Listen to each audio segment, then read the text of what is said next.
have this thing called the follow the rabbit method of life that I use for pretty much everything these days. And it basically just means like follow the energy, follow where you feel drawn to go, including like places, people, activities, whatever, even if it doesn't really make sense at the time. And Kenneth Holland, who's an artist based out of Oakland, California, is an example of that, I think, for me. And, at the time when I first was exposed to his work, that methodology and way of thinking and being in the world was very, still much in my future. It definitely didn't have a little catchy name for it, but I saw one of his murals through a mutual friend, which we're going to talk about, so I'm not going to go into it yet here. But I just, like, right away recognized that even though it was kind of a simple mural, that it was somebody who was a painter, and that there was a lot more going on there. But there also was just like a more intangible thing that I can't quite explain, and often can't with a lot of that stuff when it comes up in my life. So many years later, now that I have actually started to get to know Kenneth on a more personal level, I still can't quite articulate what that is all about, but I'll just say that I like really enjoying getting to know him better, and he's doing really interesting and timely work at this point. What you just saw was a reel that he did. We're going to talk about those in depth.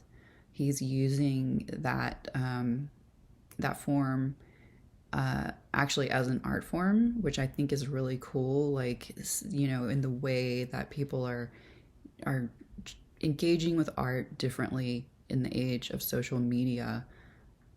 What are artists doing to respond to that, rather than just show pictures of their work,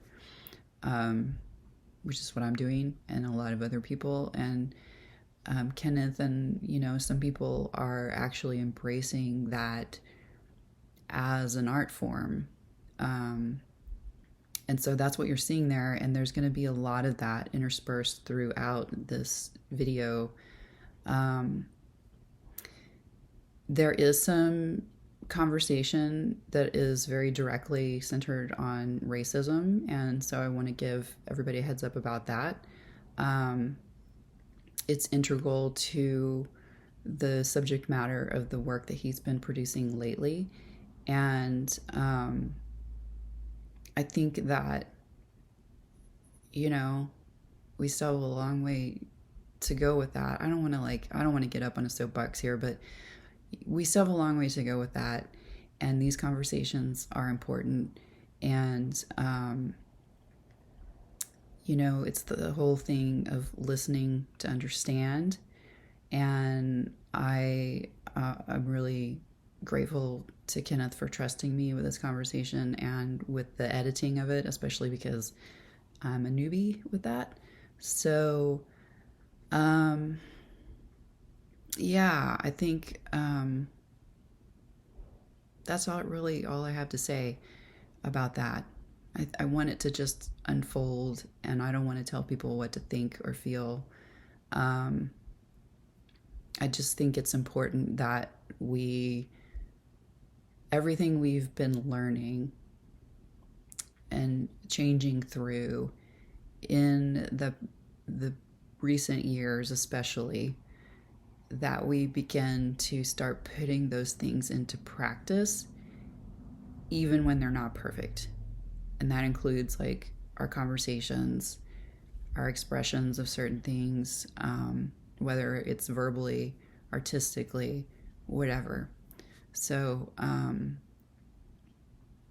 I really enjoyed this conversation on that level, but again, also just because it's great finally getting to know this person who has their artwork has actually been a pretty big part of my life.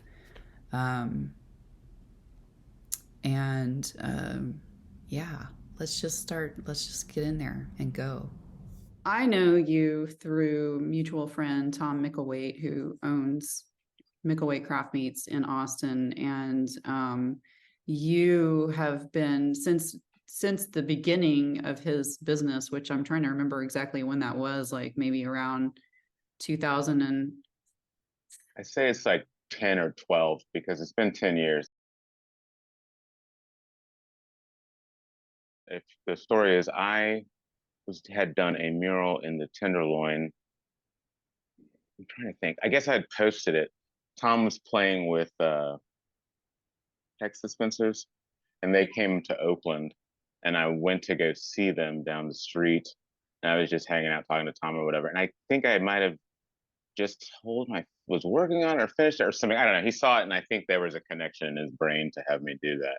So that was because I was also in a Tenderloin at a bar when he called me and asked me about it. I was like, cool, I will do that. I met him. I used to have a food blog as like a, Full and content. yes, Right. exactly. I interviewed him, like, I mean, it was just maybe a few months after he had originally opened the first trailer, and it was just him like working a lot of hours a week, and I just like really tuned in to your artwork on the trailer. Like, I was interested in what he was doing, but I was also extremely interested in what was going on the exterior of that trailer, like recognizing that whoever did it had painting chops, you know. And in the years since then, he's had a lot of different business ventures, and you've been a really integral part of all of that. You know, like I think there's been there was Romanesca's Deli, and then there was like Baby Blue something, and then the taco one, and so there's been like a lot of iterations, and now there's a brand new trailer for Micklethwait Craft Meats that you just did, right? I didn't do the Taco Bronco, but yeah. Yeah, just like your artwork and the aesthetic of your artwork has been so linked to like the branding of all of his businesses, whether or not that's been, you know, intentional. um I don't think it's like, I've always felt like you couldn't really separate it, you know. It's part of the ambiance of it. And it's great, it's nice. I mean, it's I don't know. I'm a fan. So Thanks. um Thanks. Yeah. I do too. I mean, I know it is sort of I don't know if this is capitalism. This is I've worked with Tom and we've made sort of, I think it has been a weird sort of just by happenstance iconic. No, it's unofficial for sure. It is, I've worked like they usually fall together pretty easily just in talking with Tom because I think we sort of understand each other on some sort of astral plane, even if it's not necessarily like a physical one.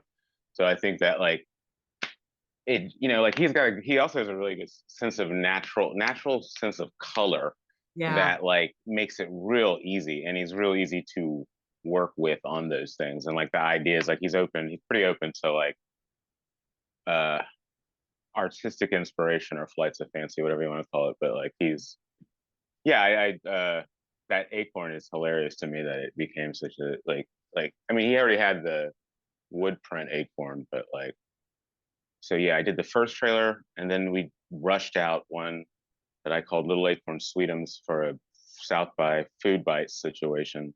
And like I was still painting in the rain. So many of them have been done under duress. That's really to me the real art in those things is that they have all been done under some kind of like has to happen kind of kind of thing. Right. Like I had a longer on Romanescu's, and that one to me was my favorite. And just like because it was the most like I had the most I really went into the theme, the Lithuanian folk stuff and Lithuanian basketball and like that kind of thing. And I was really I understand, and that's just kind of the nature of like having something that's popular versus like something that's just like the craft for the craft's sake. Because that place was not moving units, but it was definitely delicious food, It and was I think the amazing. trailer was amazing. Yeah, the whole thing was just Yeah. one of those things like flash in the Yeah. pan kind of deals. But That was a sad day I felt when that trailer went away. I have one of your prints from that period. You, when they first opened, you came to Austin and had a little pop-up selling prints, and I bought one of it has a crane on it with like the border that you did on the trailer. yeah, that was the crane is big in Lithuanian folk. There's some sort of it's a stork. It's actually a stork. There's a stork story, blah blah blah. I don't know exactly what it is. And then I used the basketballs because of do you remember the Olympics that there's a tie-in with Lithuania and the Grateful Dead. One of the Grateful Dead members paid for the Lithuanian basketball team's uniforms in 1988. I don't know what year it was, but it was some Olympics. And so like the Lithuanian basketball team had like a tie-dyed uniform. And it was all hippy dippy. And that story already stuck with me. And basically I was just trying to pull every Lithuanian concept. I'm really, obviously, I mean, you've said not, you have noticed, let's put it that way. I do like to have like repetitive iconography or whatever. So if I can pick something that's sort of like a code symbol, then I'll like to use that to represent it. So the basketball thing started with that, but I would like to have it continue into the other of Tom's things because where the kitchen is located now is right across from a basketball court. And I think it would be amazing for MCM to do some sort of like community basketball. Yeah. Either if it's a 3-on-3, a shootout, horse contest, just because I think it would really, that neighborhood is in a wild transition state, and I think it would just be kind of a nice tie-in with that. Just because it's basketball courts. Yeah, well, Keep it going. we're putting it out there now on YouTube. So yeah, exactly. Sorry, I've got a little dog here who, if I keep doing something weird, it's because he's demanding. Oh, that's fine. That's fine. I have a squirrel on the roof next to me that I keep opening the window to throw peanuts out to, so yeah. I understand. That's why I heard it not scratching around earlier. To segue back to painting, which is sort of took me away from painting, like in the 2020s, like going back to the last trailer I did for Tom. That is the first painting I had done since the last trailer I had done for Tom. Because which was the March previous, which was that baby blue one, which I had done in like below like freezing shit. Like that shit was cold as like I remember. It was absolutely the pits. But it had to get done. I was on time on it. So point is, leading up to that painting, leading up to doing the baby blue trailer, which I still liked. I think it was. I think it's a pretty. I like the concepts, I like the colors.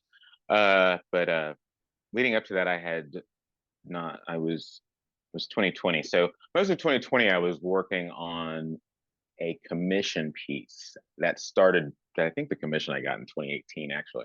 It was a large beach painting. And if you remember, in the beach, when we actually started talking was the postcard exchange that you helmed, which was a really good idea. So that was a really good thing to do. I will get back to it, but segue real quick. I'm bad with community type shit. I'm never like, that it's important for artists to have a community, and it's important for artists to have people in that community that are better at connecting with other people. And like, you need archivists, you need historians, you need like people who connect other artists, you need people who talk about the shit. And I'm not the best at the people part. So thanks for that, because I was able to, in the few exchanges I had, I did meet up, like exchange with some Matt Wheelock. Yeah. Dude out in, I'm not even sure where he is, but like I like his work a lot. And on Instagram, we exchange a lot. Nice so that's cool. There's a couple of other people too that are like. Yeah, I think you were paired with Renee and Scott Winterroad, right? Scott Winterroad, I don't know if I got paired with him, but I started following his work because Okay. his watercolor skills are top Yeah, yeah. notch for sure. It's good. Even doing this type of thing and keeping a record is something that you know, like doing that painting in 2020, like the idea, people do like seeing the record. They like showing your work, like you know, the idea of like having time elapses of while you're painting. It was not, you know, that was not my idea. Yeah. Because of, like, who gives a shit? But like, you're like, oh, people want to see this, and so, you know, that kind of stuff. Yeah. So tell me more about the beach painting Oh yeah, commission. back to the beach thing. So the Yeah. beach painting commission I got, and I was doing the small beaches. I was doing the beaches at the time. Was it transitional? I think I was doing cassettes and then beaches around the time the postcard exchange came Yeah, up. yeah. So I was continuing to work on the beach things because I'd gotten this commission for a large scale. It was probably one of the larger paintings I've done because I haven't done that many large paintings just because of practicality. Anyway, so like I got the, you know, I had the canvas and 2020 was going on, and all of the, I felt I'd sort of like signed up for something I wasn't quite had the skill level yet, right? I was like, yeah, sure, I can do that, because you should always be confident. But then when I got down to it, I was like, I need to actually spend some time to like get certain things, because I knew how the paintings I was doing looked at the time, and I knew how I wanted that painting to look, and I didn't want it to be the same. So I didn't realize it was going to be so long to get to that point. But it took a couple of years of working on that to get to the point of where I you know, was executed and everything. But then at that point, I was like just kind of burnt. Like it'd been 2020. At that point, I was like thinking of things to paint strictly for like, how can I sell this? Like like people love this, you know, colors, or like, you know, there's certain things that I have done that I notice people really respond to. Flower paintings is one of those. And while I'm no snob and I will paint flowers, I feel like every time I'm churning flowers out, it's like time to make the donuts, and it's not really like Yeah, yeah. an enjoyable fucking thing. But people Right. love them, dude, and I like being able to take the money, so that's always good. When I talked to you while you were painting that baby blue trailer, um, and you said something about like that you don't give a shit about landscapes or something like that, which surprised me because you do, or at least at that time, you were doing a lot of landscapes. And so do you feel like when you're doing that, it's strictly, you know, a bread and butter kind of thing, or is there? Not now. I mean, like then, like leading. Okay, so when you talk to me that baby blue thing, yes, absolutely. Uh, and this is sort of the post 2020 thing, which leads to like, so when I finished baby blue, my hands were all fucked up. Like I don't know if I got frostbite or something, but one of my hands was fucked up. My right hand, like it was arthritic sort of, and then it was just really just jacked, and like it hurt, and it would just go numb, and I would drop stuff. And so I was like, you know, I think this is temporary, but also, how weird is this? I mean, not weird is this. It happens all the time. Total classic devil's deal. Like the thing that you do, you lose, right? Like, you know, whatever, and like they can't hear, and I'm whatever listening to operas. Point is, I was like, I have to come up with something else. If I can't, I have to Matisse this shit. If I can't paint, I have to cut paper or something. So I'd always like collages. So I was like, I need to get back into the collage shit. So that March, I was like, I need to focus in on my version, you know, my vision of collage work. So around the same time as I guess when Instagram stories was coming out, because I didn't understand what that fucking shit was at all, Yeah. or what stories was for. And over the course of 2020, trying to figure out, like doing collage work, trying to figure out what I was like. Okay, this is post 2020. So like 2020, like I was like doing these paintings, but I was getting sort of burnt out on the painting. And then post led open to that, led open to the collage work. Collage work doing the trailer led to like the hand stuff, led to this thought, right? Of like, what else would I do? So I started doing collage work. Then the reels thing came in, or the stories came in, and I was like, I can, I started messing with GIFs, and I was like, I can make these collages online while I'm, figuring out other shit that's like, what is this painting thing all about, or how am I gonna ever get, what am I gonna do with that? But in the course of that, like, so I am gonna get to the landscape thing, but like in the course of that, I was like, it's a real low bar out there for a lot of folks, right? So just the low bar, they can do whatever and shit out something and like be cool and like whatever. But like there's so much going on, and painting takes a long time, and it's a hard time. It takes a long time to I don't know. Painting takes a long time. It's very difficult. I like it, but it's very difficult. It's a daunting task. And if you that's I don't know, it's difficult. It's let me think about how to phrase this. Okay, okay. A painting shouldn't necessarily be an illustration, right? An illustration is an illustration, right? A painting is a painting. And I feel like with what was happening inside of the world or where I was timeline, my grandmother, who was over 100, had just passed, and the state of the world or state of this country had just basically gone back to the fucking place where shit was when she was born. And to do any painting to express these feelings would come off probably like an illustration. So doing, my at the I went to the school I went to was Texas State, and at the time it was Southwest Texas State, and my major was communication design, right? Which I always thought was just a strange way of putting it, but and it was, even the way it was taught was very, what's the term, vo-tech. It was a very like vo-tech kind of training at that place, right? I still had good teachers in the art department. I still had good teachers. I had a good illustration teacher, a good whatever, good group of people. But like and I understand it. They wanted people to go out and get a job. So it was like communication design, right? Yeah. So the thing is like it just sort of dawned on me with all this shit going on, like that, like doing these collages is a faster way for me to do that. It's for me to design a communication. So like it's, so it makes sense for me to like, so this is my point. So landscaping, I like it, and it would be great to be able to have the peace of mind or whatever, just be in the place where I could feel comfortable enough to go out to some land, even by myself, and just kick up my heels and start painting, and then be cool with it, right? That's not exactly where I am. I'm, in fact, most of the state of Texas, I'm not too jammy on just kicking it anywhere, really. Like this last time back in Austin, it's crazy there. It's so crazy. It's so crazy that like, it's just crazy. And it's cool and all. It's just, it's shocking to me a lot of times when I'm seeing the phrase I was using for it was unfamiliar, like seeing the wrong faces in familiar places, like that kind of thing. So anyway, in the better way to do all that communicating, I think is, for me at least, is to do it through a more direct method than painting, right? And so I had not come up with this yet when we talked about the landscaping. I do see myself getting to a point where I will actively choose to do landscape paintings. Like I would like that, I do like it.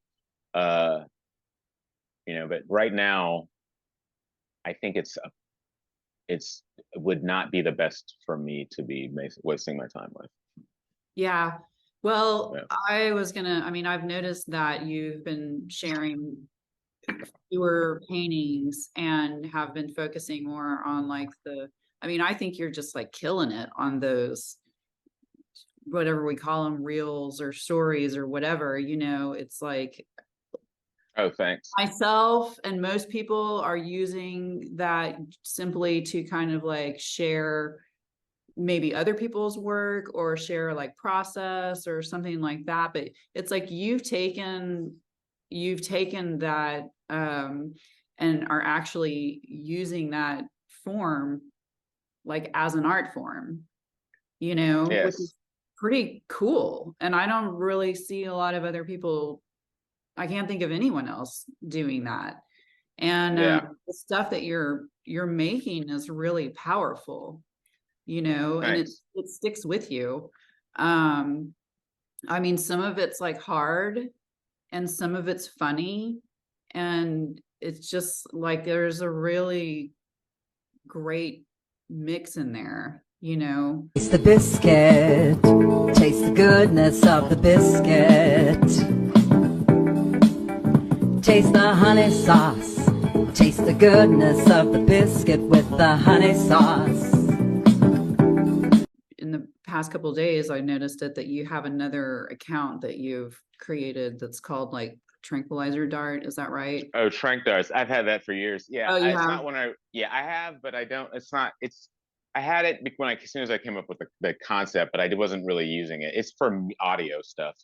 Right Okay. now, since the things are sort of bridged, like I've been making those reels, I've been like tagging them because it's the idea of like some of the in bumper sounds or is music that I'm making that will be with that.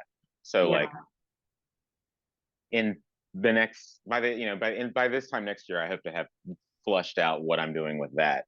Was just getting back to doing music, and that's going back to 2020. It's all these things that basically are removed from painting are still these artistic interests that I've had. And the thing is, for me, at one point, painting became commerce to me. Like it did. I mean, it's like I was trying to live off of it. It was not a successful endeavor, but it's the idea of like, I mean, it's whatever. Like I'm not dead, so that's something. But like the thing is that like it just began to represent like a thing that was like, you know, I mean, I'm sure every artist has this. Like it's not unique. Like my first example of this, because I can't articulate it any other way, is Best Buy. I love music. I got a job at Best Buy like right after high school, and I was like, fuck, I kind of hate music working at Best Buy, but like I didn't really, but it was just one of those things. Maybe Yeah. not the best example, but in the painting thing, in the like after 2020 and just like some other just life stuff going along with that, and just how long it takes to paint, man. It, Yeah. it Yeah. just takes a long time, I mean, and you 'cause you're really working have to with be in a oils, right? zone. No, I use acrylic. Oh, But okay. it just takes for me, it takes a long time. It just takes me a long time, and it just takes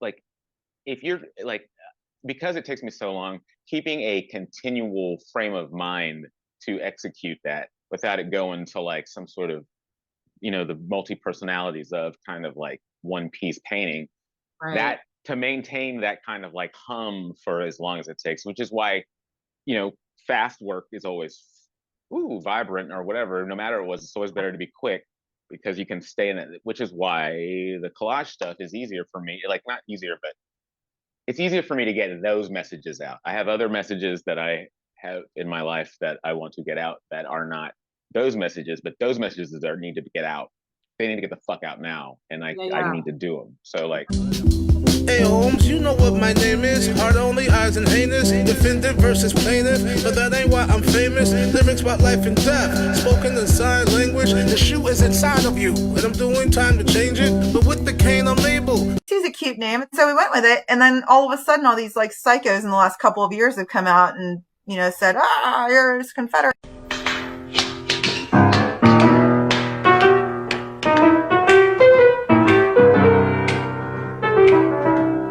A friend of mine was doing a movie, and he came to me, and he said, thinking about Quincy Jones for a movie, you know.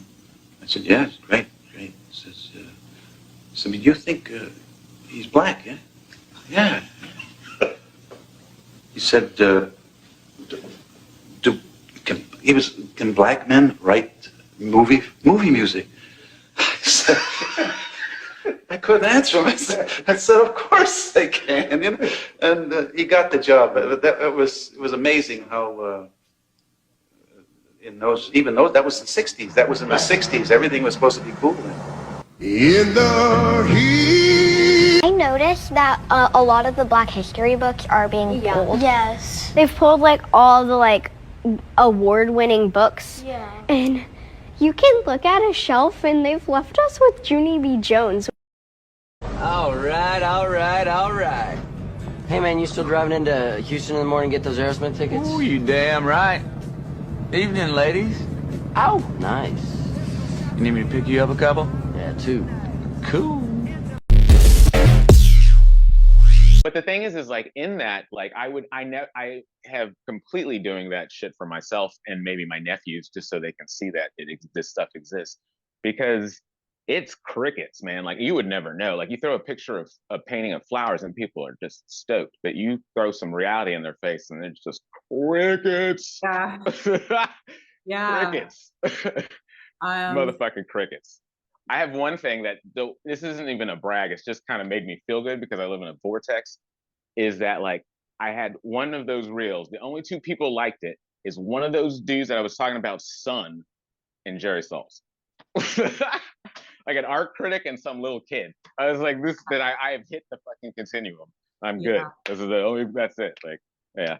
It's just, I don't know. It was funny. But yeah, I've got a few more of those to do, and I'm slowly going to get back into painting. And then everyone will be stoked because it'll just be like windows and doorways and shit. I mean, that the crickets thing is, I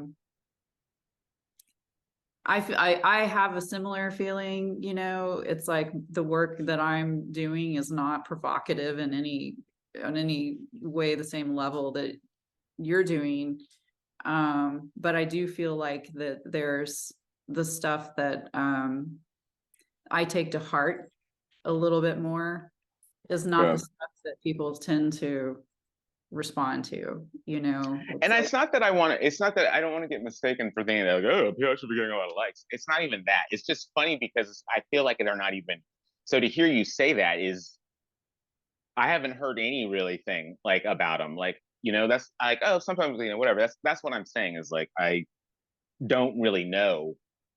Like you can't know if something's working if you're just doing it. And that's what I'm saying. I don't really care because I'm definitely treating this shit like I'm doing this for myself. Like I'll sit and I'll watch my reels and be like, ha, that's just hilarious. Like it's like an hour I just watched, you know, a string of them, and I'll be happy about it because I have left my digital record for the digital coffin and it's there floating in space somewhere. Yeah, no, I think they're really strong, and I love it when like I'll get on Instagram and there's like you've got like 10 of them in a row in the story, and they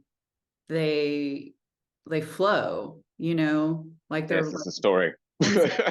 Yeah, they're 10 seconds long each maybe, but and isolated, it's like it's a cool thing. But then when you watch them in the stories instead of in the feed and they all kind of work together, it's like a little short film or something, like a little collage animation. I mean, it's like you're pulling together a lot of different things, and and that, like, you know, I don't think that's an easy thing to pull off either. You can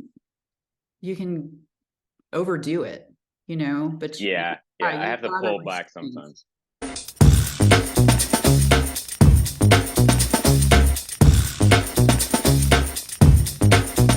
And honestly, like,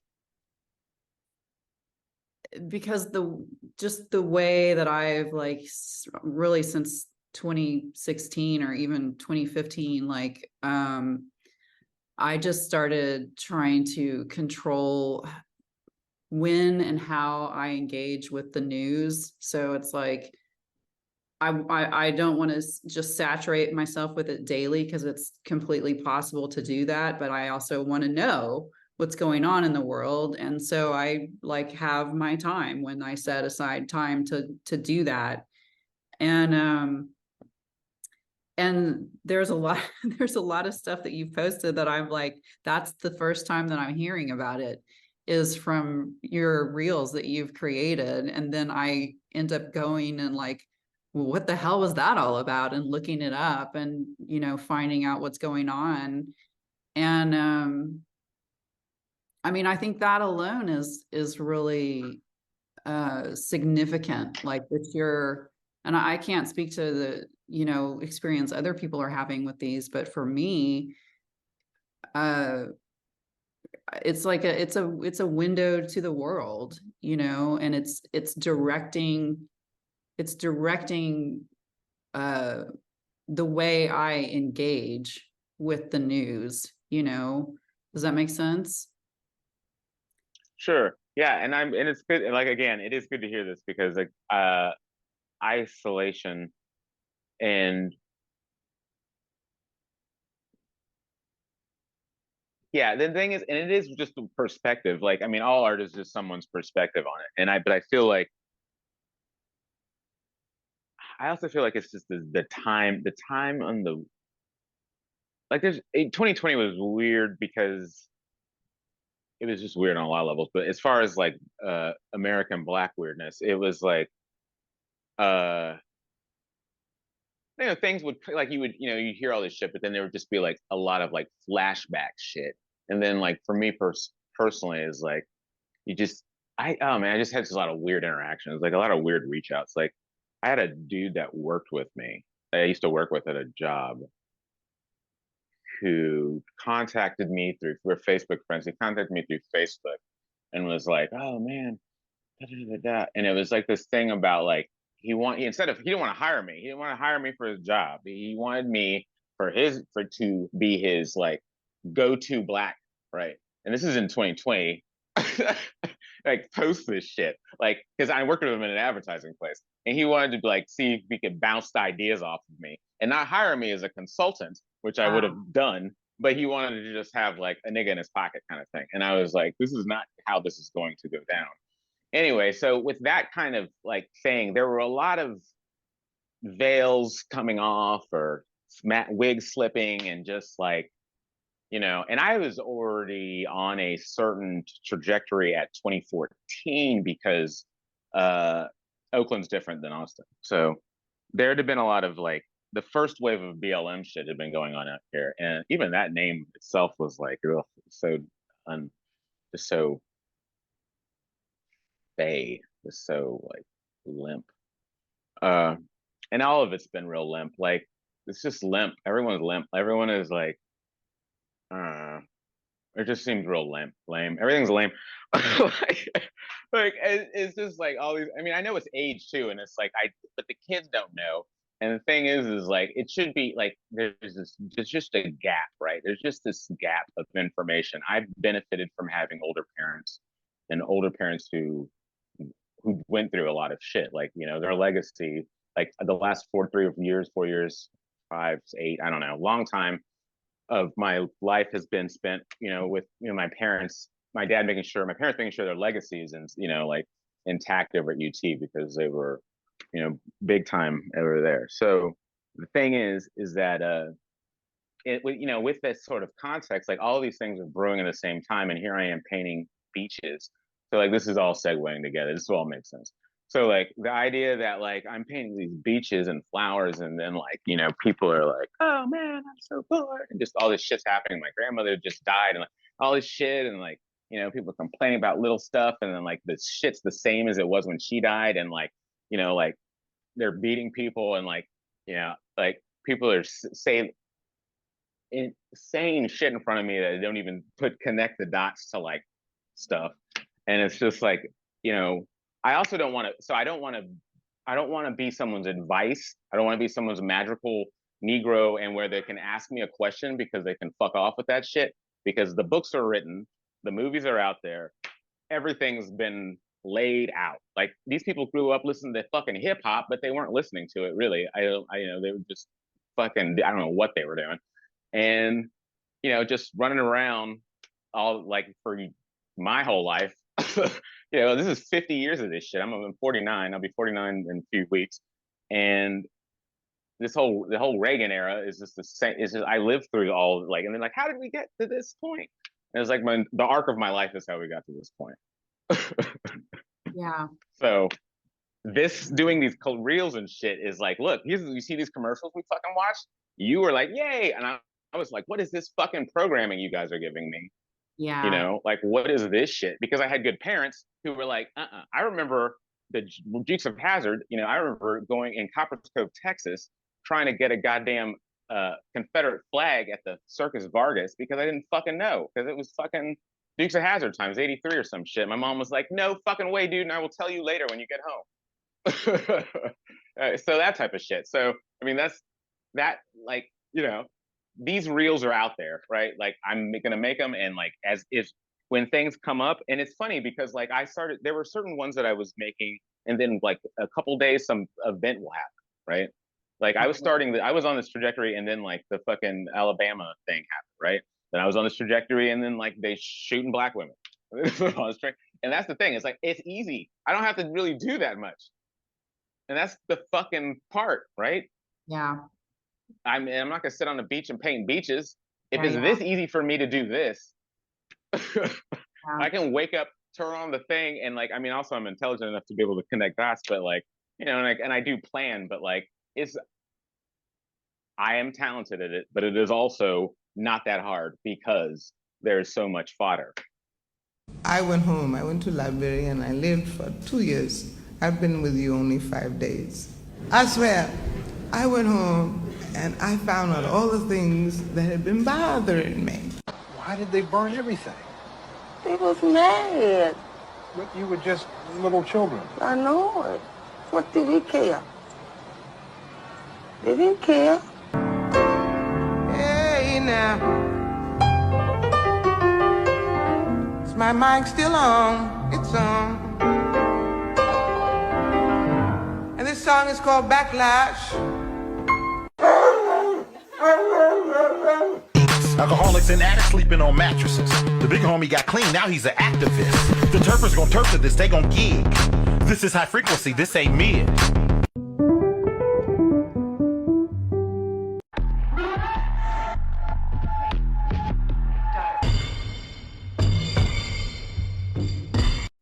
Yeah. Yeah. It's endless. It's endless. Yeah. And it just repeats itself, and it just goes over and over and over again. Yeah.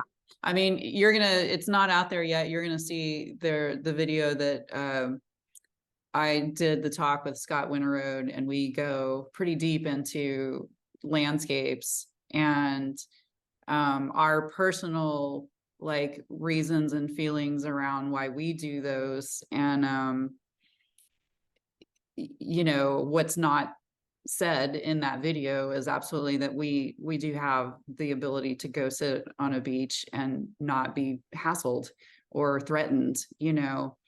And I think that's a really important distinction that didn't get made, that I want to acknowledge that now. So yeah, I mean, it definitely, you know, there's that whole thing in art history too, of just like who does, you know, if two people are painting the same thing and one person is white, one person is black, or we can insert all kinds of other, you know, identifiers in there, does it change the meaning of that particular painting, and does it change the experience for the viewer? And would they ever know? But when they do know, you know, what's the distinction that happens there? I'm just like putting that out there as kind of like rhetorical. It's not, I don't really have an answer for that, but I do feel that that absolutely it changes the experience, you know, at least in this day and age. And so the fact that like when you're painting a beach, it has a very different meaning and connotation than when I'm painting, you know. Oh yeah, and I tried to play into that early on with some of the postcards with the titling, but you can only do so much. It's like the idea that a beach for like that is sort of like, you know, point of no return kind of Ghana shit. But like, there's also like, but yeah, no, there shouldn't be, and that's, I mean, that's the thing. It's like, because also in 2020, after the Black Square Day, whatever fucking day that Black Square thing was a thing, there was like the idea that like, oh, and like, man, people were trying to find black artists to buy shit from, but only would buy it if they knew it was a black artist. The only way you know is if it was figurative.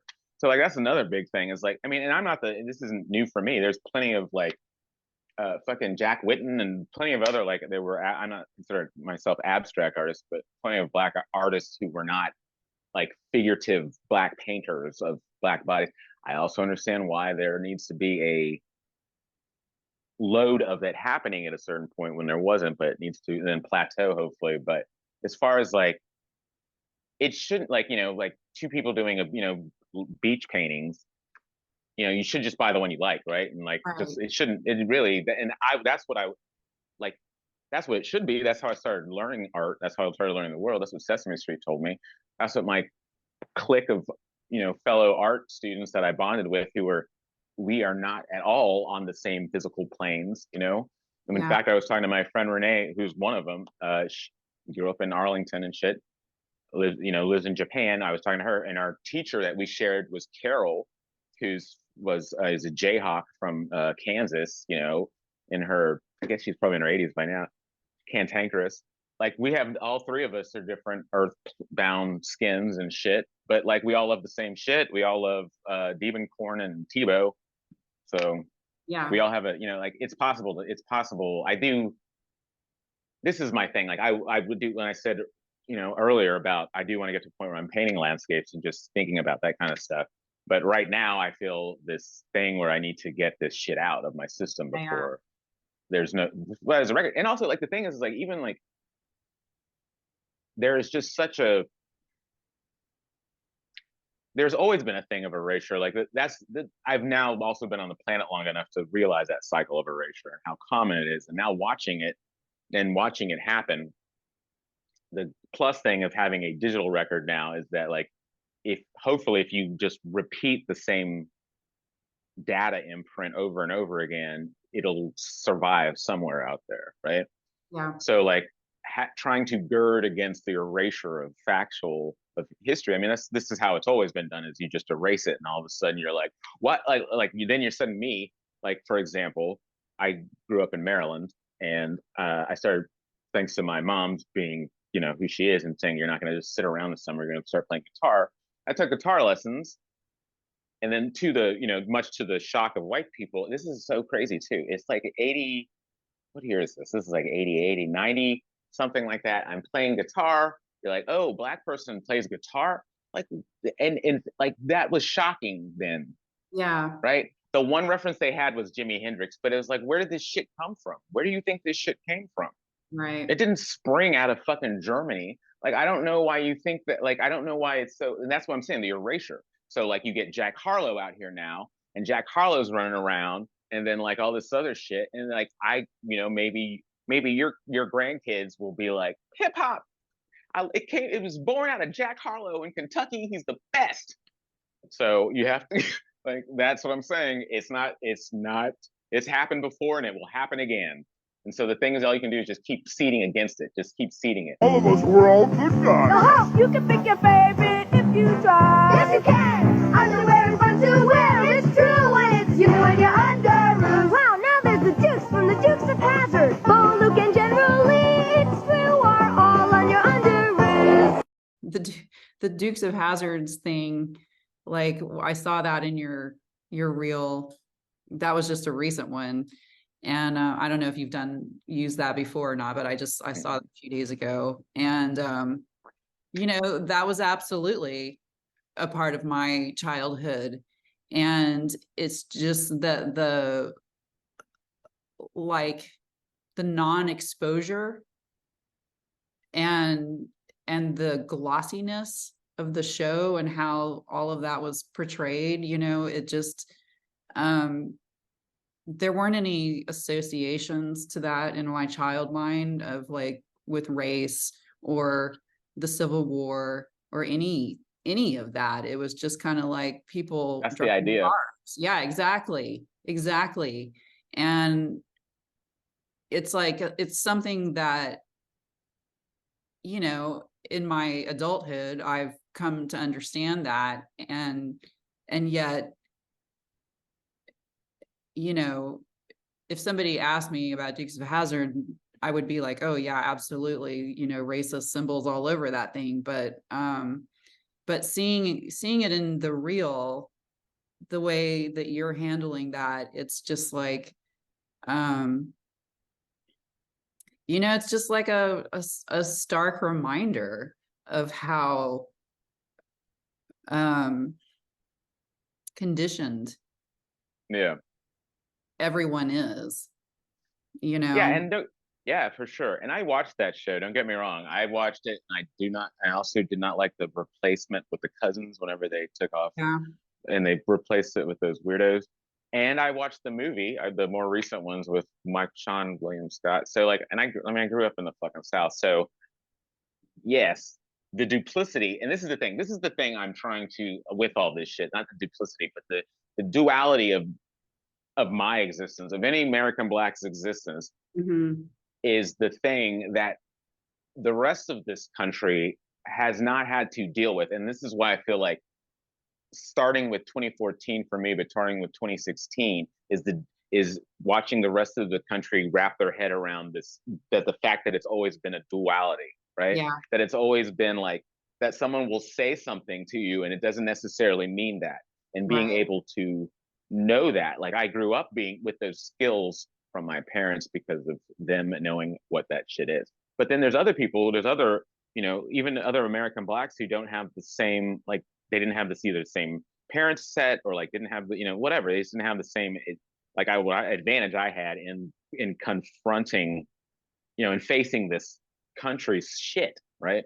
So like that, you know, like I watch MSNBC, and like we were saying earlier about like, you know, getting your news overload. I definitely hit a wall with MSNBC, because of 2016, because I was watching it all the time. You know, it was a crazy time with all that. But the thing is like, I will still watch it now, but like back then, in particular, Maddow and Chris Hayes would always have this whoa, whoa, whoa, whoa, whoa, like kind of thing. Like I just go, whoa. And he grew up in the Bronx, so I was like, how do you what?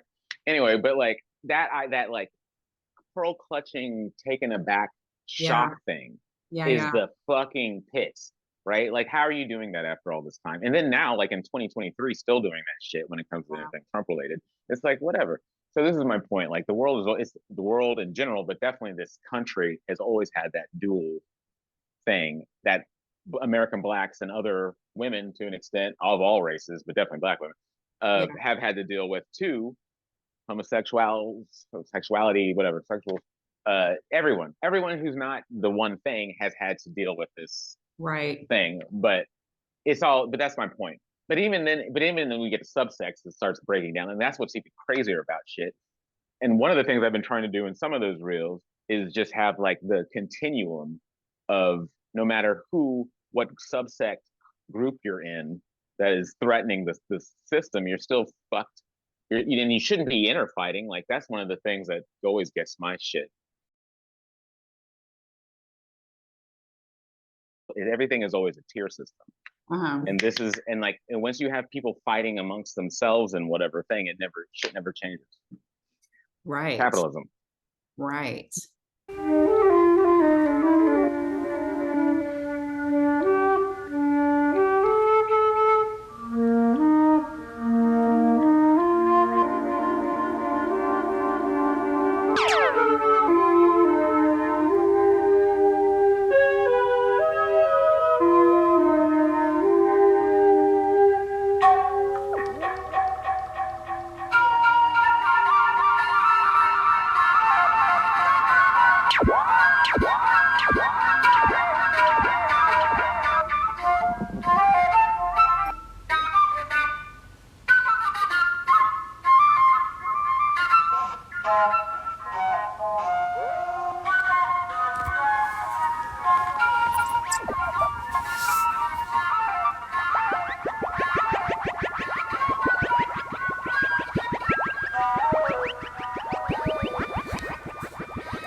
Done. End rant.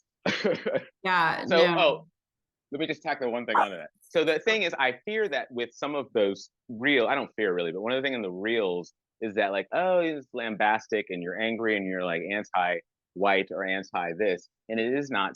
It is anti-capitalism.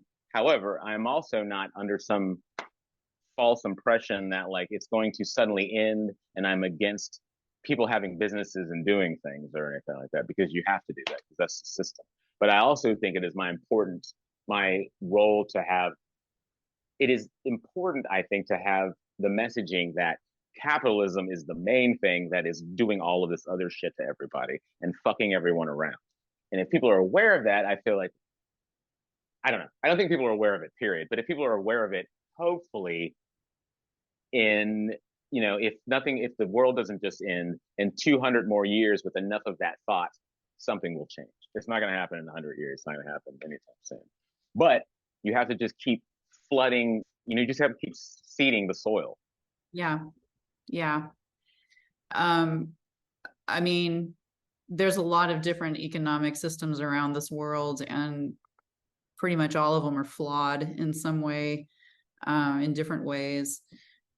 We haven't figured that out as human beings. And unfortunately, whatever the particular system that's in place is, there's always someone that's benefiting from other people struggling and fighting amongst themselves, Sure. Yeah. And I think that's, I mean, God, it's like, it feels really overwhelming to even, to be able to see it in that kind of those simple terms, but have no idea how to fix it other than to just go about your life and try to do it in the best way possible, and make the best choices. And when you don't make the best choices, then make good on that when you can. So I don't know, it's big stuff, and I think it's really each one of these talks that I've done so far, and I haven't done a whole lot, but enough to where there's some sort of central theme in each one, where whatever it is that and I just talked to this artist in Houston named Garland Fielder, and he used the phrase sphere of influence, which I thought was really, really great. Just whatever is in each person's particular sphere of influence, that's where the focus is, I mean, for you, it's racial stuff that you're having to deal with and have had to deal with. And all of us who aren't having to deal with that in the same way need to be listening. And at the same time, there's other issues, environmental issues and whatnot, that affect everyone, that need to be heeded as well. It's just kind of coming at all of this stuff from this really, from every single angle that's possible, to try to shed some light on it. I agree with that sentiment. And one of the ethos, part of my just general ethos on stuff is that everything is a multi-prong attack. So the idea of I also do not want to marginalize myself or get myself into, I kind of sort of see these reels kind of as a series that I will kind of continue going. But all of this, the thing is I do feel all of this shit is interconnected. And the idea that if I would, partnering up, say that I'm shooting this missile with these things, and this is the racial stuff. And then someone is doing racial inequality, and someone's doing environment, environmental crisis stuff. There's two things are the same, really. They open, and so everything is a multi-pronged attack. Even if you have one problem, there are different ways to go about it. You need to have all the rainbow working together to take out the darkness. So this is all part of it too. all about the UNITY, but the thing is like I'm not under some bullshit UNITY that's just based on like, oh, we're this, and that's just a unity right there. Like and then we're just this, and that's a unity, just because of whatever it is. Like you shouldn't be able to spot. I shouldn't be able to spot my teammates. Basically, like I should be able to, like, that's what I'm saying. Like it should be a covert team of nondescript faces.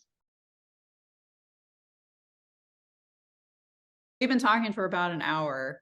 Is right. there anything else that you want to get out there or talk about? I don't know. I feel like we haven't really talked about anything that's painting related or art related. It was more political, which I think is that's still okay, art, because I mean, like that's sort of my whole feel about this stuff, is that art it doesn't exist in a vacuum, and it's kind of like a mirror to whatever is going on in the world with us, with the artists and the context of our time and place. And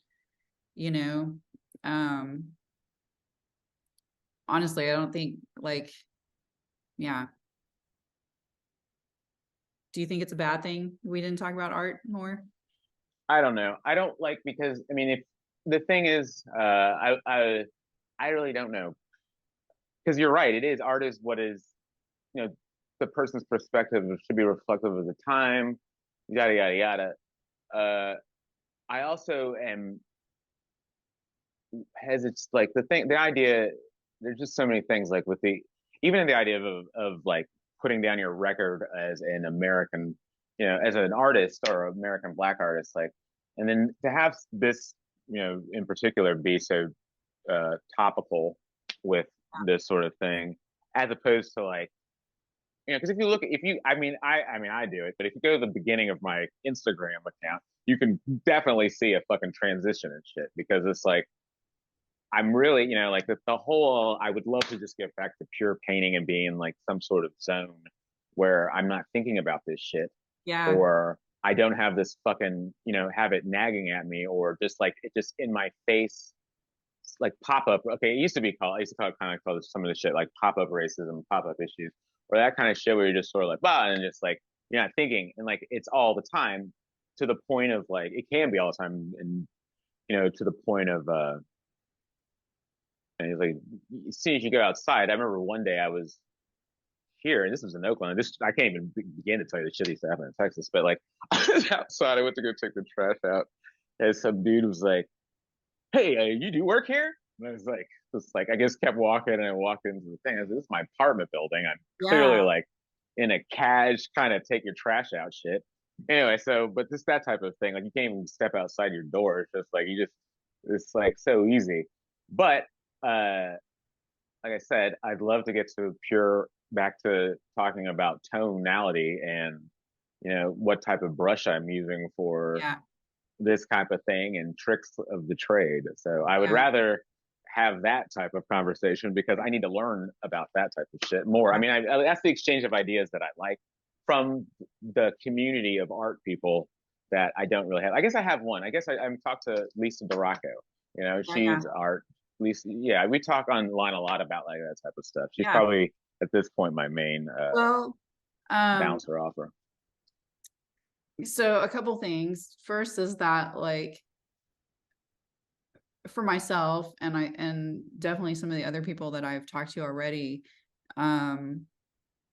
we've talked about the process of making art is, whether it's always like consciously done or not, it's a means to kind of process whatever we're going through, or dealing with in our lives, and sometimes it's explicit through subject matter, and sometimes it's just like the physical act of creating something helps you like move energy. And so there's that. So I feel like this conversation that we've had is in line with, if you're feeling like, you don't want to be like pigeonholed into like these politics or whatever, like just know that, like, I don't think that's an isolation, you know, like the particulars of what we have talked about are specific, but it's part of something larger that I think all artists are doing. So there's that. And then the other part is that, you know, we've been talking for an hour, but we can keep talking and I can do a little bonus video if you want to talk about, oh no, whatever. on the brushes and stuff, you know. I'm happy to talk about that stuff too. So well, if you need some B-roll to cut out some of my rants, then maybe. But like, yeah, I mean, I don't know. I just feel I do, but as I now think about it, I'm just thinking like, oh man, here I am. I've just been on some fucking rants that I was trying not to go on rants about, but like, it is sort of the thing. But I will say this: I am trying. The reason I bring that up is I am trying to make the transition back into painting, and I've talked to, I've mentioned that to people, and you know, people are on my ass for it to do it. Like, you know, just, you know, I hope you're painting, that kind of shit. But I will probably get into it like within this week. I'm supposed to go back to Texas in a couple weeks, but like, yeah, if you slowly have noticed in my stories, I've been sort of slipping in more painting too, because I'm just trying to like, but the other thing I'm trying to do is like juxtapose my painting with the other stuff too, because I have noticed that like people are more inclined to look at it if there is a painting on the front of it. So if I can lead in with a painting, it helps. But my point is I'm trying to like, what does it mean to me now in this new universe, right? Yeah. What is painting to me now? Like, I don't know. And that's why I was like, I want to get away from this. I feel like I should leave some sort of record about what's happening with that shit, because I just think I should. But I also am more concerned with like how, like, I want to get away from the profane of the earth and get back into the spiritual plane. And to do that, that's what I'm. This is all earthly. That shit's all earthly. It's important, but it's earthly and it's dirty. And like, I want to go back into the sky. So does that, like the act of painting, does that help you kind of get into that realm, do you think? Sometimes like, and this is going to be new. I don't know really, because like my existence for a while had been one way and one way of painting. So like in one way of painting under one sort of a few different little circumstances, but like now it's a new thing. And like, that's what I'm saying. Like, I don't know.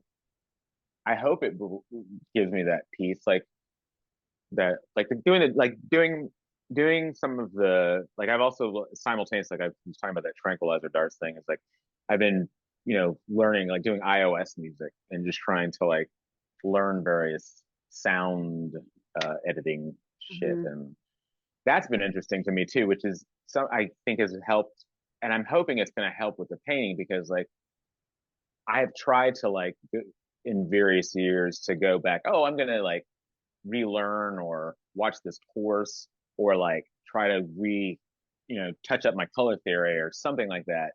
And it's harder for me to do without like some sort of guide, but the idea of like learning a different, maybe adjacent thing like this, like, you know, whatever, it's not sound editing, but it's more like, you know, just trying to understand what frequencies shit, and that has sort of correlated with the idea of painting to the idea of like, I don't know, it's just working for some reason. Like I'm trying to use that route to get back into painting.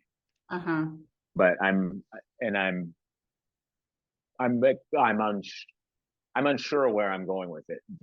So I'm trying to talk about it a lot, because I'm hoping that some idea is going to like come to me and I'll be like, oh yeah, because it is. I just know I need to get back to it. But I know that place.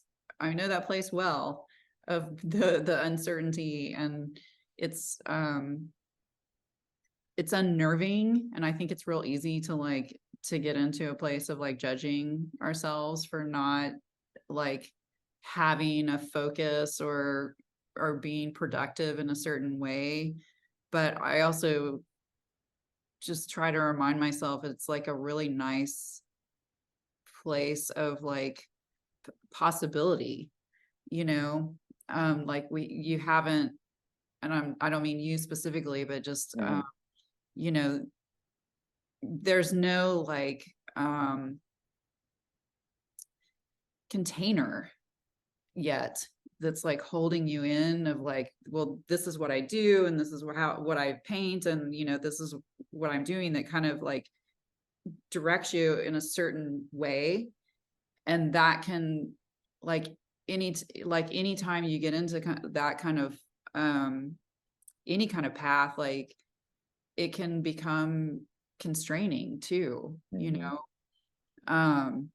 So like that place of messiness of not really knowing, I think is actually a really valuable spot sometimes that we don't always acknowledge. And you know, have you done a lot of figurative work? I haven't really done much figurative stuff since college. It's not my favorite. No, yeah, yeah, this is something I had mentioned before with that black figurative shit, but like, yeah, I feel like I'm compelled, like I feel like that's something I have to get back into. I mean, I vaguely did it in college, right? But I haven't really done it post-college. And I feel like that's kind of the thing. But also at the same time, and this is what I told, like one of my mentors is my old illustration teacher, Mark. And I was like, because he does all figurative stuff. Mark Burkhart, he is good shit. He's a very talented person. But I was like, you know, if I start doing the thing is, like, once you start doing figurative, you're kind of locked into that style. Because I feel like, and when you look at what is separating artists on the gram, at least, like well-known figurative ones, is basically the way their figures look. Like, you can just scroll real fast and be like, oh, that's Rebecca Morgan, or that's fucking Marion Peck, although she and her husband, I don't know which came first, but like, you know what I mean? Like, you can kind of like do it quick because that's their look. And I feel like that's sucks in a way, but it's also good. I mean, or Fafi is another one. Like that type of like, this is their look. And I don't know that there's any of those people, like any art people who've been like real figurative poppy in this era that have switched up their style, like in the middle of like they're like, oh, that's like where you can see a figurative style that are three different things, right? It's always the one, which is good. I mean, it's my own.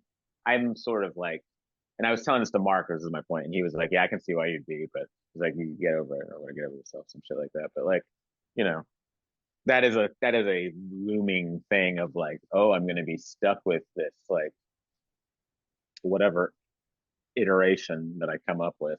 Yeah. And then like the allegories too. I'll figure it out. Anyway. Well, it's like, now's the time to just play. Yes. You know? Yeah, that's a concept I'm not sure of. But I will figure that out. I enjoyed this. I hope that you did. I had a good time, Lisa. Thank you for having me do rants at you about various things. Okay, I can't let it just end with Kenneth feeling like he needed to be apologetic for doing rants at me, which is a funny way to say it. I mean, I feel like I already said this, but this was a conversation about that at least began with the artwork that Kenneth is producing, and it's very directly responsive to everything that's going on in the world and stuff that he's experiencing directly. And it was a natural extension of that. And I don't know how you talk about some of this stuff without having feelings and having that come out in the conversation. And that's okay. And like, just a little personal thing, I kind of think we need to stop shaming people for feeling anger. especially when it's extremely understandable and justifiable. Certainly we don't want like that anger coming out in ways that are hurtful to people. But it's a natural human emotion that, you know, to go back to something that he said about this only one tiny little slice of humanity being allowed to do certain things, like it kind of goes the same with that particular emotion. I mean, it's something that has existed in the realm of white men who are allowed and encouraged to express anger, but when anybody else does it, it's not okay. And that needs to change. Like, it just needs to change. And anger can be a powerful motivator and fuel, and also a messenger for like where our boundaries are being not respected. So that's what I got to say about that. And I do have some feelings about it, so I'm expressing them in a non-anger kind of way right now. But yeah, there's so many other things. I think like this was a great starting point, and you know, it's been the same with everyone that I've talked to, like that I would love to just keep talking, and I hope that we will. Like, I want to go more into the figural stuff. I want to talk about what he said about illustration, because that's actually something I deliberately play with in my artwork. And brushes and paints and mediums and all of that, like I'm down for painting, for talking about, for all of it. He's right. We need, as artists, we need people to talk about that kind of stuff with. The next artist coming up is Alan Yu. He's a ceramic artist and landscape architect based out of Austin, Texas. And it was such a pleasure to get to know him, because I just like fell in love with some of his work via Instagram during the lockdown period of the pandemic, and afterwards, and ended up buying something from him just because I wanted to live with it. And so I didn't know him at all, and this was really my first conversation with him, other than a brief one when I picked up the artwork from him. But it was really, really fun to get to know him. He is an extremely likable, friendly person, and I did not get around to editing that video yet, and so I don't have a little snippet to show you, a sneak peek, and I apologize for that, but I will just let you see some images of his artwork, and invite you to come back when that video is live and check it out. Thanks, bye.